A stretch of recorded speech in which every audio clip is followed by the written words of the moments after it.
नमस्कार दोस्तों, मैं हूं विकास कुमार और आपका स्वागत है एक और नई वीडियो में कंप्यूटर बाय विकास सर आपके अपने चैनल पे। दोस्तों, अगर आप मेडिकल फील्ड में जाना चाहते हैं लेकिन national eligibility cum entrance test NEET clear नहीं हुआ है, एमबीबीएस, बीडीएस, पीएमएस पॉसिबल नहीं लग रहा है, तो फिर एक रिस्पेक्टफुल, स्टेबल और सिक्योर करियर चाहिए आपको, तो नर्सिंग आपके लिए सबसे सेफ और पावरफुल ऑप्शन हो सकता है। क्योंकि सच क्या है, हॉस्पिटल में डॉक्टर इंपॉर्टेंट है लेकिन पेशेंट की केयर कौन करता है? नर्स।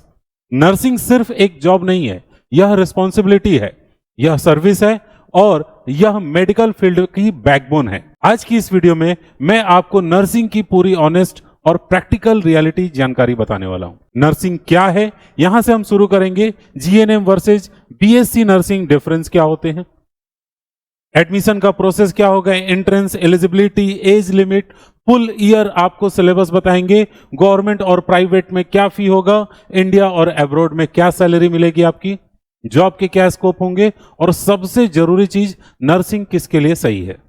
इसीलिए वीडियो को अंत तक जरूर देखिएगा क्योंकि सही जानकारी आपका पूरा करियर बदल सकती है। दोस्तों, आज आप सिर्फ नर्सिंग ही नहीं समझेंगे, आप डिसाइड करेंगे क्या यह आपके लिए सही करियर है या नहीं। शुरुआत करेंगे सबसे पहले सवाल से कि नर्सिंग क्या होता है। एक प्रोफेशनल मेडिकल कोर्स है जिसमें आप सीखते हैं पेशेंट की केयर करना, डॉक्टर को असिस्ट करना, मेडिसिन देना, आईसीयू, ओटी, वार्ड को हैंडल करना, इमरजेंसी सिचुएशन को मैनेज कैसे करते हैं। इसका मतलब नर्स सिर्फ असिस्टेंट नहीं बल्कि पेशेंट के साथ 24/7 जुड़ा हुआ सपोर्ट सिस्टम आप कह सकते हैं। ठीक है, हॉस्पिटल में पेशेंट की सबसे ज्यादा केयर नर्स ही करता है। नर्सिंग सिर्फ एक जॉब नहीं है, यह एक सर्विस प्लस प्रोफेशन है। दोस्तों, अब हम लोग बात करेंगे कितने तरह के नर्सिंग होते हैं, टाइप्स ऑफ नर्सिंग, जिसमें मैंने 3 कैटेगरीज आपके सामने रखा हुआ है। सबसे पहला नंबर होता है जीएनएम डिप्लोमा, जो 3 साल प्लस इंटर्नशिप इस तरह से आपको रहता है। ठीक है, डिप्लोमा कोर्स होगा, ड्यूरेशन 3 साल में आपका पूरा हो जाएगा, प्लस इंटर्नशिप में जितना समय लगेगा, जल्दी जॉब पाने का ये बेस्ट ऑप्शन है। बीएससी नर्सिंग, जिसका डिग्री कोर्स आपको 4 साल का होता है, हायर सैलरी और थोड़ा ज्यादा रेस्पेक्ट आपको मिलता है। ठीक है, तीसरे नंबर की अगर हम बात करें तो पोस्ट बेसिक बीएससी, जीएनएम के बाद करियर अपग्रेड करने का ऑप्शन है। डिप्लोमा से डिग्री आपका अपग्रेड हो जाएगा, मतलब जीएनएम जल्दी जॉब मिल जाएगा, BSc nursing long term growth के लिए होता है।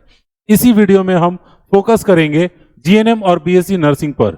सिंपली जीएनएम एंट्री लेवल है और बीएससी एडवांस लेवल है, ये कह सकते हैं हम लोग। दोस्तों, जीएनएम और बीएससी की बात आई है तो हम इन दोनों में थोड़ा कंपैरिजन भी कर लेते हैं। जीएनएम का डिप्लोमा आपका डिप्लोमा डिग्री कहलाता है, इसमें बीएससी नर्सिंग आपका डिग्री कहलाता है, यानी यूनिवर्सिटी से आपको मिला हुआ एक सर्टिफिकेट है। बीएससी नर्सिंग में क्या होता है कि आपको हायर पोजीशन मिल सकता है नर्सिंग में, और अब्रॉड में अगर आप जाते हैं तो अपॉर्चुनिटी आपको ज्यादा मिलेगी। इसमें आप अर्ली जॉब पा सकते हैं, अर्ली लेवल के आपके पोजीशंस मिलेंगे। बेटर लॉन्ग टर्म करियर अगर आप चाहते हैं तो आप बीएससी नर्सिंग करिएगा, ये आपके लिए बेहतर ऑप्शन हो सकता है।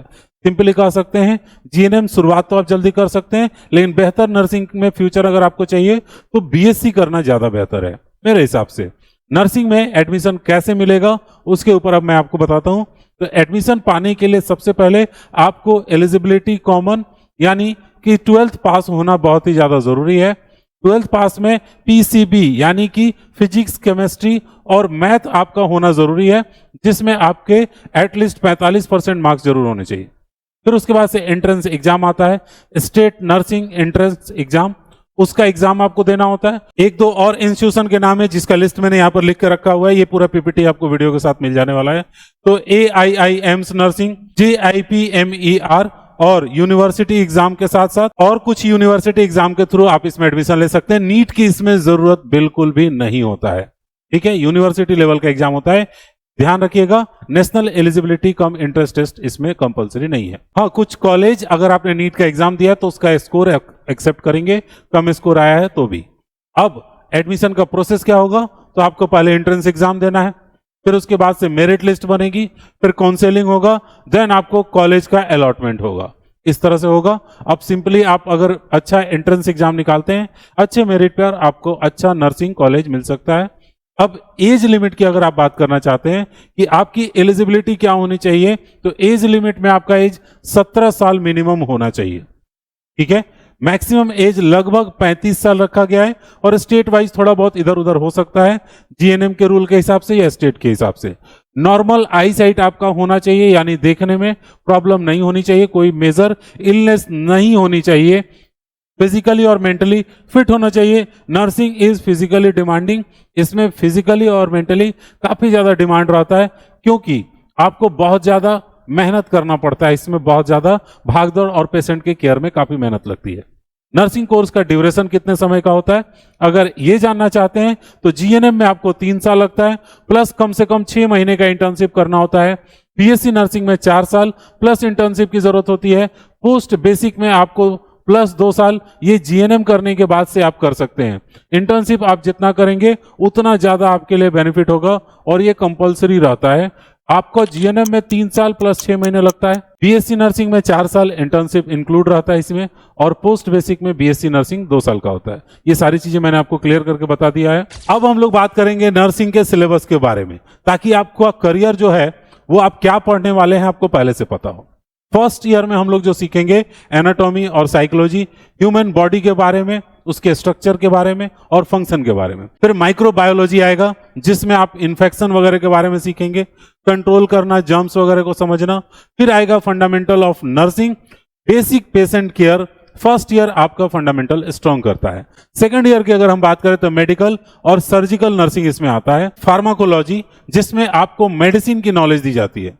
न्यूट्रिशन की बात होती है जिसमें डाइट प्लान और हेल्थ के बारे में बताया जाता है। यहां से क्लिनिकल एक्सपोजर आपका शुरू हो जाता है। थर्ड ईयर की बात करें तो चाइल्ड हेल्थ नर्सिंग इसमें शुरू होता है। मेंटल हेल्थ नर्सिंग और कम्युनिटी हेल्थ के बारे में बताया जाता है। ठीक है, तो पेडियाट्रिक केयर आपको सिखाया जाता है। कम्युनिटी का हेल्थ यानी पब्लिक हेल्थ के फील्ड में कैसे आप काम करेंगे, इस स्टेज पर रिस्पॉन्सिबिलिटी बढ़ने लगती है। फोर्थ ईयर की बात करें तो जो आप बीएससी नर्सिंग कर रहे हैं उसमें ये चीजें मिलती है, एडवांस नर्सिंग, फिर उसके बाद से रिसर्च और नर्सिंग मैनेजमेंट। यहां आप सीखते हैं leadership skill, hospital management, decision making. दोस्तों फर्स्ट ईयर में बेसिक, सेकेंड ईयर में हॉस्पिटल केयर, थर्ड ईयर में स्पेशल केयर प्लस कम्युनिटी और फोर्थ ईयर में लीडरशिप प्लस मैनेजमेंट। ये पूरा सिलेबस आपके सामने है। अब हम बात करेंगे इंटर्नशिप और प्रैक्टिकल ट्रेनिंग कैसे रहता है।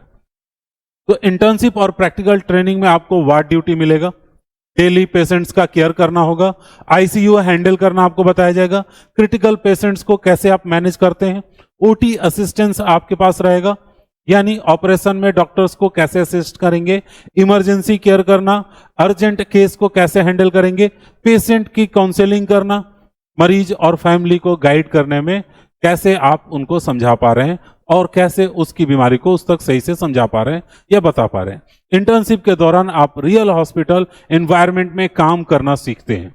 यहीं पर कॉन्फिडेंस और प्रैक्टिकल स्किल डेवलप होती है। दोस्तों इंटर्नशिप आपको रियल नर्सिंग की ट्रेनिंग देता है।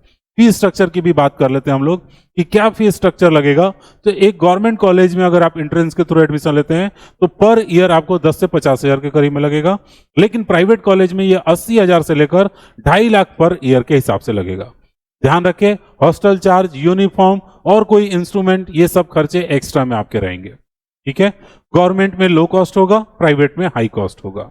आगे बढ़ते हैं और अब हम लोग जानते हैं कि नर्सिंग के बाद करियर के ऑप्शन क्या होंगे। तो नर्सिंग में जॉब की कोई कमी नहीं है, यह एक हाई डिमांडिंग फील्ड है। अगर आप हॉस्पिटल जॉब में जाते हैं, गवर्नमेंट हॉस्पिटल हो या प्राइवेट हॉस्पिटल हो, तो स्टाफ नर्स के रूप में काम कर सकते हैं, इजीली तुरंत आपको जॉब मिल जाएगा।